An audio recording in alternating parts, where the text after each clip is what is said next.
Hi, good morning. Have A happy weekend. അപ്പോൾ അതെ ഇന്നത്തെ എൻ്റെ ബ്രേക്ക്ഫാസ്റ്റ് ഇതാണ്, പുട്ടും പഴവും. പഴമെന്ന് വെച്ചാൽ പാളയംകുടം പഴം കേട്ടോ. അതാ ഏറ്റവും നല്ലത് ഇതിന്. പിന്നെ പുട്ടിൻ്റെ കൂടെ അതാണ് ഏറ്റവും നല്ലത് കേട്ടോ. നല്ല കോമ്പിനേഷനാണ് ഇത് രണ്ടും. മെയിനായിട്ട് ഈ പഴമാണ് പുട്ടിൻ്റെ കൂടെ ഇട്ട് കഴിക്കാറുള്ളത്. ചിലവർ പപ്പടം ഇട്ട് കഴിക്കും, പക്ഷേ എനിക്കത് ഇഷ്ടമല്ല. എനിക്കിതാണ്, ഈ കോമ്പിനേഷനാണ് എനിക്ക് ഏറ്റവും ഇഷ്ടം. പിന്നെ വേറൊരു പുതിയൊരു സാധനം ഞാൻ ഉണ്ടാക്കിയിരുന്നു കേട്ടോ.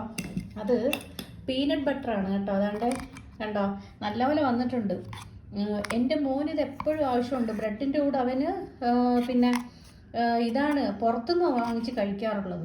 അപ്പം ഇപ്പം കുറേ ഇത് വരുന്നുണ്ട്, എന്താണ് അതിനകത്ത് കുറേ കെമിക്കൽസൊക്കെ ആഡ് ചെയ്യുന്നുണ്ട് എന്നൊക്കെ പല ന്യൂസും കേൾക്കാറുണ്ട്, ഏതാ ഈ പീനട്ട് ബട്ടറിനകത്ത്.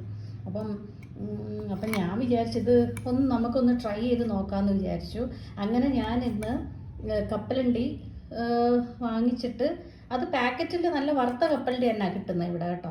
അപ്പം ഞാനത് തൊലി കളഞ്ഞിട്ട് അത് മിക്സിയിലിട്ട് നല്ല അരച്ചിട്ട് അതിനകത്ത് കുറച്ച് പിന്നെ പഞ്ചസാര അല്ലെങ്കിൽ നമുക്ക് തേനും ചേർക്കാം. ഞാൻ കുറച്ച് പഞ്ചസാര ഇട്ട്, പിന്നെ ഉപ്പുള്ള കപ്പലണ്ടി ആയതുകൊണ്ട് ഞാൻ ഉപ്പൊന്നും എക്സ്ട്രാ ആഡ് ചെയ്തില്ല. അത് കഴിഞ്ഞിട്ട് കുറച്ച് വെജിറ്റബിൾ ഓയിലും യൂസ് ചെയ്ത് നല്ല അടിച്ചെടുത്തപ്പോൾ അതാ ഇങ്ങനെ വന്നു. എന്താ അടിപൊളി ടേസ്റ്റ് കേട്ടോ.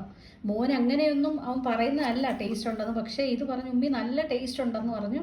അപ്പം I was so happy to hear that. അങ്ങനെ നല്ല പീനട്ട് ബട്ടർ ഉണ്ടാക്കി. അപ്പോൾ അവനിപ്പം എനിക്ക് ടെൻഷൻ ഇല്ലാതെ ഞാൻ ബ്രെഡിനകത്ത് അത് പിന്നെ പീനട്ട് ബട്ടറും വെച്ച് അവന് കഴിക്കാൻ കൊടുത്തു. ഓക്കെ, ഇന്നത്തെ വീഡിയോ എത്രയേ ഉള്ളൂ. Okay, bye, take care.